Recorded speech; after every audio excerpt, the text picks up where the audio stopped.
Nacht Der Untoten, which is German for Night of the Living Dead, named after George Romero's 1968 movie, Night of the Living Dead, is the most misunderstood Call of Duty Zombies map, and by extension, the game mode itself. Before digging into the map and why this is, let's talk about the greatest misconception. 24 zombie limit along with cap zombie health at round 5. This is only true in solo play. This assumption that this is how the game is meant to be played ignores the fact that it has always been 4-player co-op with friends or online matchmaking with anybody.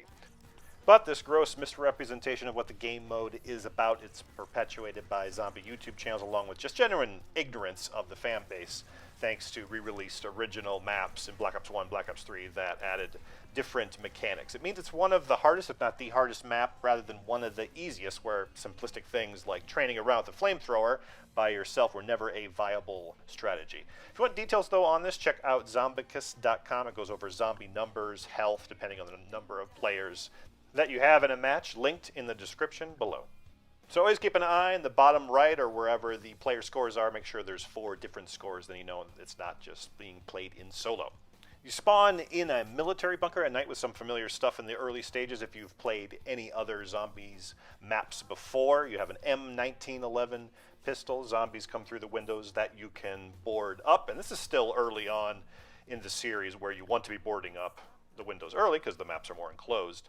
And it being the first map, though, the buildup is very slow the first few rounds, while the zombies can't even grab you through the windows that you're boarding up. It's more to serve a purpose of teaching the player how to play while also providing some atmosphere. This gives you some time to look out in the distance, and you will be doing this a bit aiming because points, since there are less zombies in total,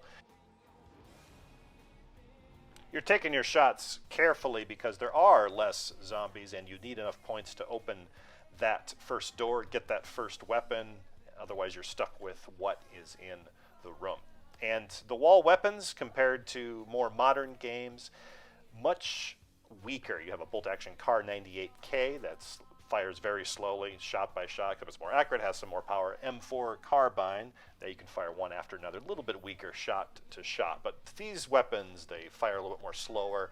They don't have as much ammo. So there's a good natural progression in not being too strong too early on that you'll have even with the remasters of each of these games. So things to keep in mind is how strong the player is and how strong the zombies are, and the context of when this map came out. Like if you're releasing another map, like you see this in Verrückt, they have the zombies come in much more quicker, they're a bit stronger, and then the player is kind of stronger respectively.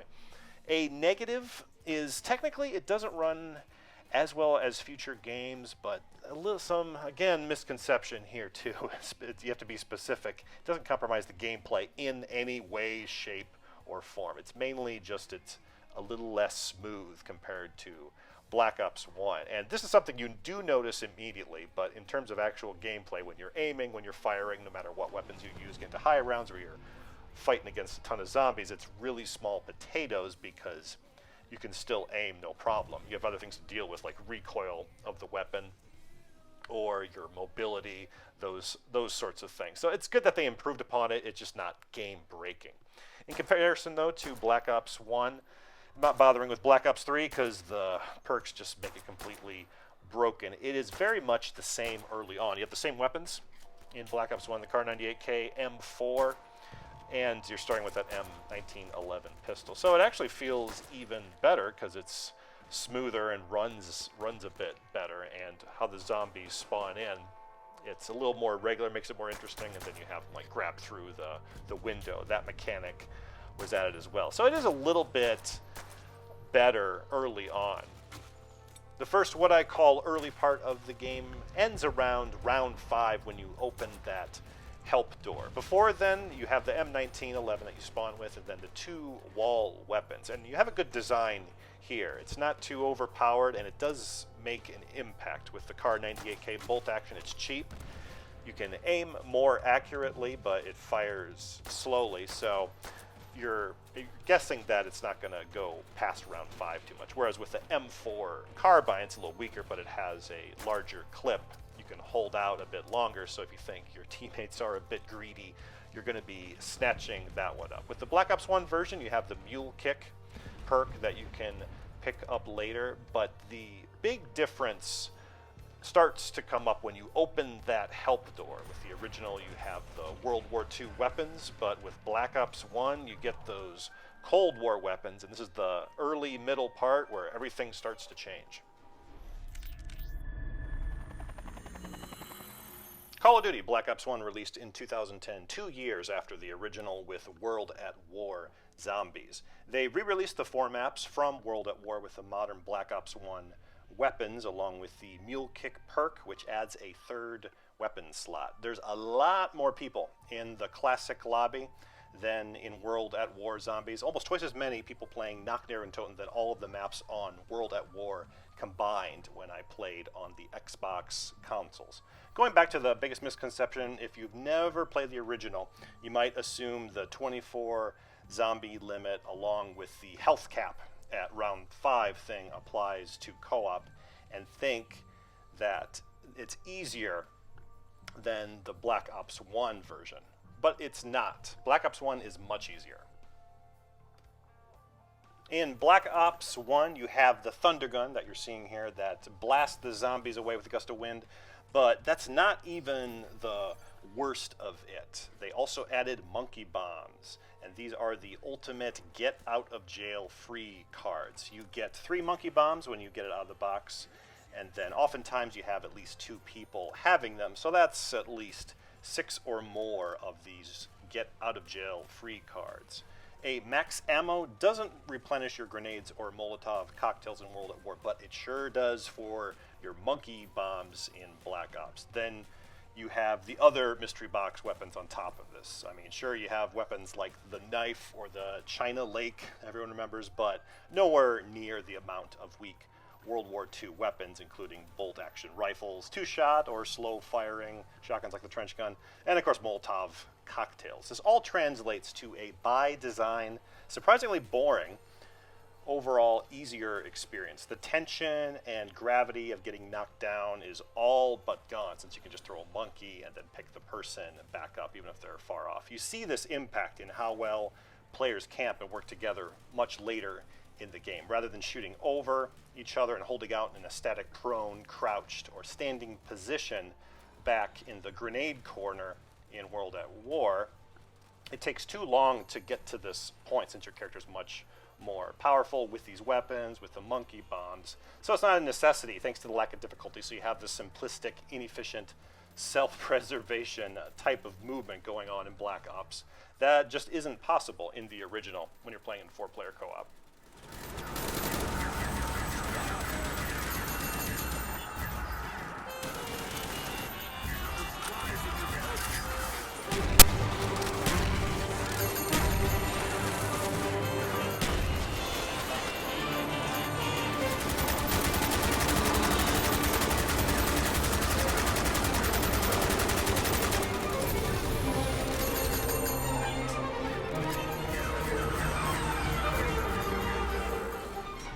Back to the original. Opening the help room and hitting the box in the now larger map of the second room is quite a bit different in World at War. First, you have the weapons on the wall. They have that high price. It's not intentional. I mean, later they changed it later, but it's good to have that so you don't have to rely on them as a crutch. Sometimes you'll get lucky, but you have a 50% chance you'll get something you need to switch out by round 10 or so, like a sawed-off shotgun, in comparison to around 12% in Black Ops. I mean, sure, you might have the China Lake, but nothing matches the supreme majesty of the Springfield. This means in World at War, just by playing, you'll be cycling through and using more of the weapons, besides there being more of an interesting difference impact between them. In this second phase of the game, you open the help or the box room. It has 3 windows. One is made up of stone, the other are just like all the other windows. And what you're doing at this point is, in the beginning room, you don't want to be covering all of the windows gradually as the zombies' number and zombies' health ramps up over time. It gets more difficult and you can eventually get surrounded. So what happens often is all of the windows, except that one you're seeing just briefly there on the right, are abandoned and you're just covering that one to give you more space, so the rest that you're just firing at are out in the open. During this time, though, you're cycling through the various weapons, whatever you get, and you have a good chunk of time here. The phases, though, are dictated by if someone opens that help room like they did early on, or they open the upstairs, which also happened much earlier on. You're kind of thrust into the next part. You can cheat a little bit since there's less zombies. You can try and cover a general area in a 360 motion, but you're more likely to get surrounded and then get downed, and someone can't just throw a monkey, or they have this overpowered weapon early on, so then you have to start all over again. So really, by game design, at this point especially, once you get past just the covering the windows in the starting room,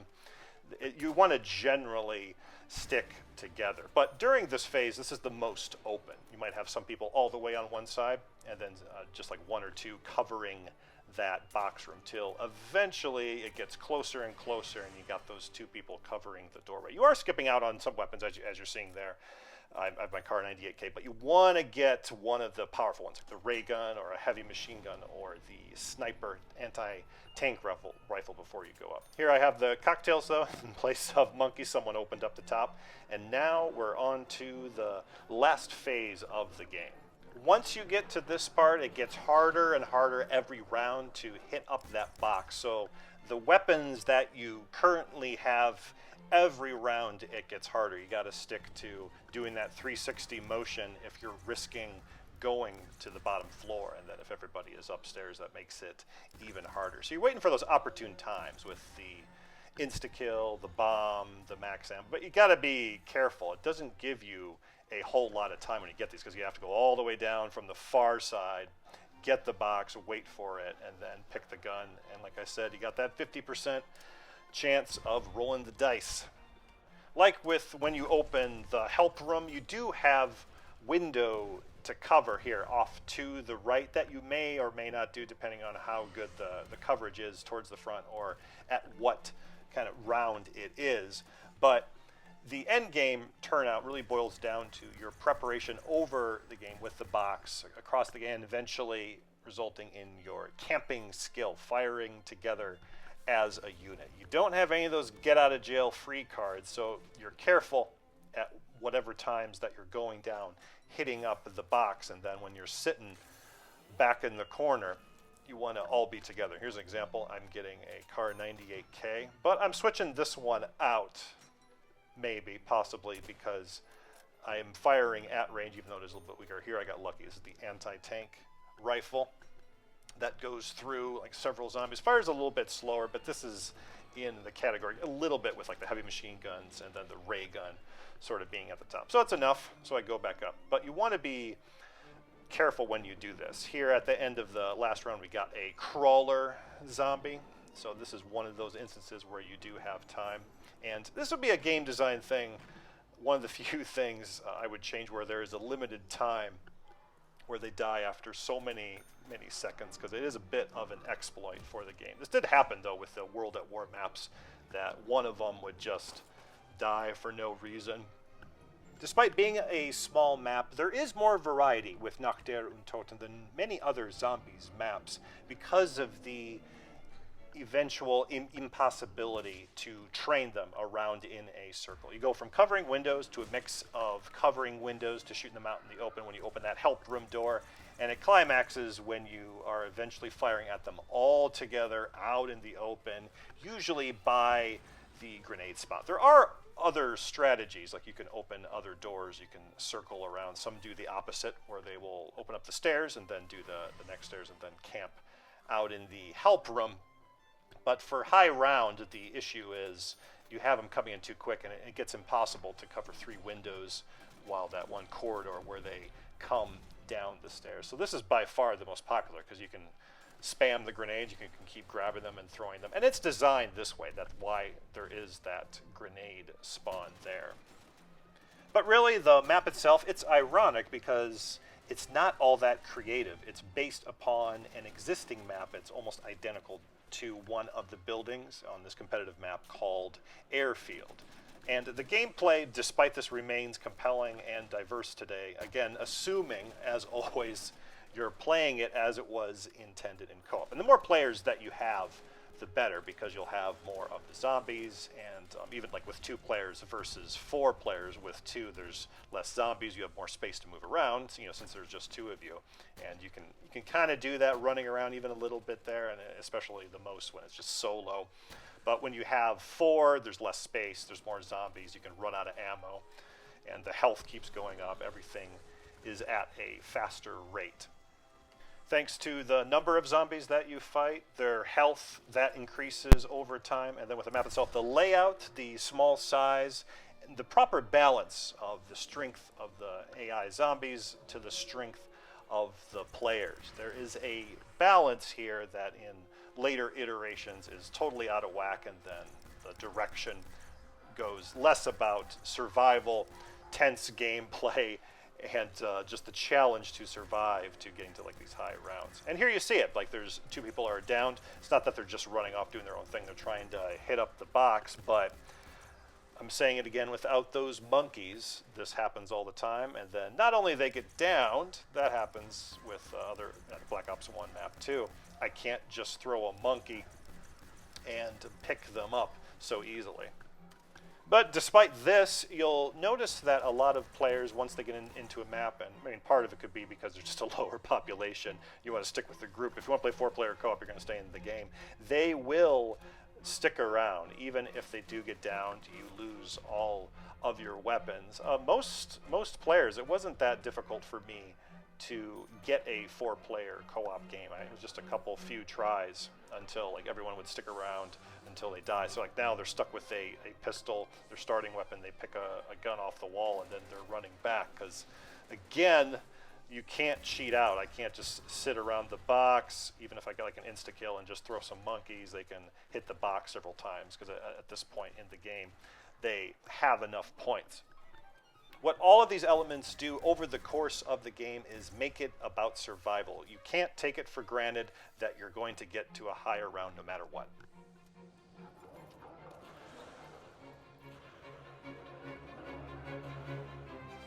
Nacht Der Untoten on the original Call of Duty World at War game is still a blast today, playing in a full lobby with 4 players. This is thanks to the diversity in the gameplay experience, from the slow atmospheric starting rounds to the mixed window boarding, shooting zombies out in the open, to the tense, careful, only shooting zombies out in the open, hunkered down as a group in a corner, alternating reloads. It's not about Easter eggs, exploring the map, or easily getting to high rounds running in circles around the zombies by yourself. The fun comes from its emphasis on survival with a reliance on your teammates while not compromising the difficulty due to the strength of the player, weakness of the enemies, and map design you'll see in later iterations. For me, it's only behind Verrückt, because Verrückt builds upon Nacht Der Untoten across the board, from the player adding perks, the enemies that can grab you through, there's the sprinting zombie, and even the map design. It takes into consideration that you have 4-player co-op splitting you up, and you have to rejoin. You still have the map that you don't want to open up all the way. You want to decide where you want to camp. It's sad because neither Nacht Der Untoten or Verrückt is the end-all be-all in COD Zombies. Zombies maps could still be about the challenge to survive when there is a proper respect to the balance between player strength, enemy strength, and map design. Doesn't mean they have to be simple like Nacht, small or limiting the strength of the player, but today you fight against even weaker enemies thanks to overpowered and unlimited perks and whatever else nonsense with a map design that caters to it. Meanwhile, the maximum number of players is still limited to only 4 players in co-op, just because of stagnation and the fact that they had it in the first Zombies map. If you like this video, please give a like. If you really liked it, consider subscribing. If you want more videos like this on other maps, other topics, let me know in the comments below. Also remember the Zombicus link I will also have in the description to check that out. And I will see you next time.